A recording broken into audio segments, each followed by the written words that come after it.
RNC Chairman Reince Priebus. Great to see you, Mr. Chairman. Thank you for being here. So, what do you think is what are the criteria for an endorsement? What do you think Paul Ryan is looking for? Well, I just think, just getting comfortable. I think, honestly, that Paul believed, like a lot of people, that we all had another 30 days to kick the tires and at least go to California, but if what do you not need to maybe know about even Donald the Trump convention. that you don't already know? I mean, what do you need to know?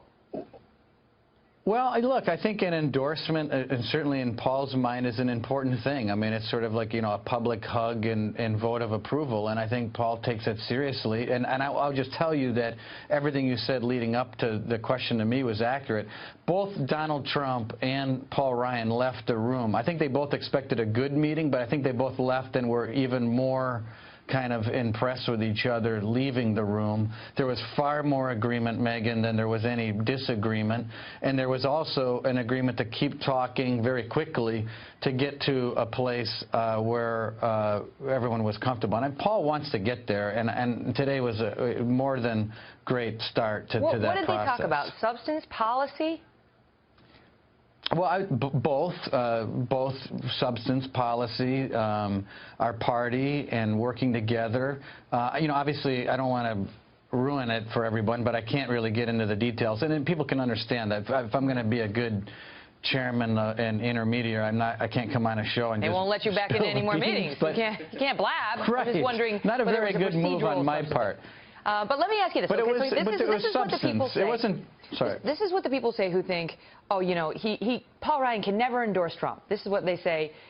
Trump favors a ban on all Muslims coming in the United States. Trump wants to deport all of the illegal immigrants who are here in this country. He wants a mandatory deportation force, in fact. Trump he says NATO's obsolete. Trump says that the government's going to pay for health care in this country with some private system, but he said the government's going to take care of people. These are not Republican ideas. These are, in fact, they've been disavowed by most top Republicans. Does Paul Ryan need assurances on things like those?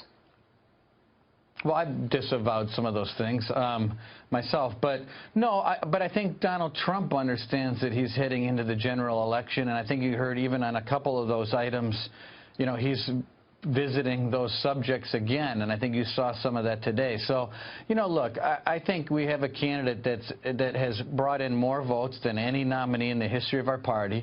But he's also someone who's never in his life run for public office. I mean, just think about that for a second. Never run for any public office, and he's done pretty darn well. And so, but he's also someone that understands that he's moving into a general election. He understands he wants to be presidential and gracious and focus on Hillary Clinton and how she's not a good answer for our future. So, but how does that work? I think he gets that. So given that, given his win, and the amount of votes he has, how does it work? Does he have to move closer to the party platform on these issues, including, for example, Planned Parenthood, which he says does wonderful things, or do you need to move closer to him because he's the one with the votes? Well, look, first of all, I think you got to ask Donald Trump that, but I can answer for the party. The party is the party, and we are here, and as far as our platform is concerned, it's not going to change. And so I just think that Donald Trump brings to the table something that, at least for us, is something very different. And if we're being honest with each other, the same old way that we've been doing things and running for president hasn't worked out very well for us. Correct. So for all the smart people out there that think they know what's best for everybody, it hasn't been working. And it's nothing new. I mean, we haven't really You're talking about yourself. A presidential race. Really? Right? Well, listen, I mean, well, look, I support the nominee, Megan. I mean, there are 17 candidates. Whatever candidate was going to be the chosen candidate, I would support. And so that's what I've always said I was going to do. But what happens in July? We're moving into doing. What happens in July? Because the Republican Party, like the Democratic Party, has a platform. And it includes, being pro-life. They don't favor exceptions for rape or incest. So now you're going to have a nominee who's going to come in. He is not going to be in line with the platform. Does that matter? What if the nominee doesn't match up with the platform?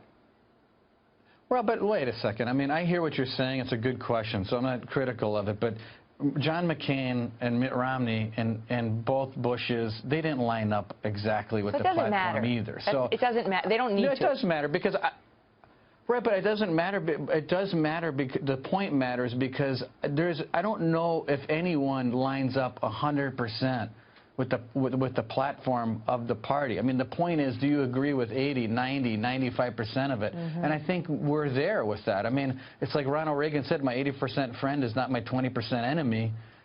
We don't expect 100% purity, but we expect that for the most part, for vast majority of your positions line up with our platform, and I think he does. Fascinating. Continue to watch it. Mr. Chairman, thank you so much for being here. Thank you.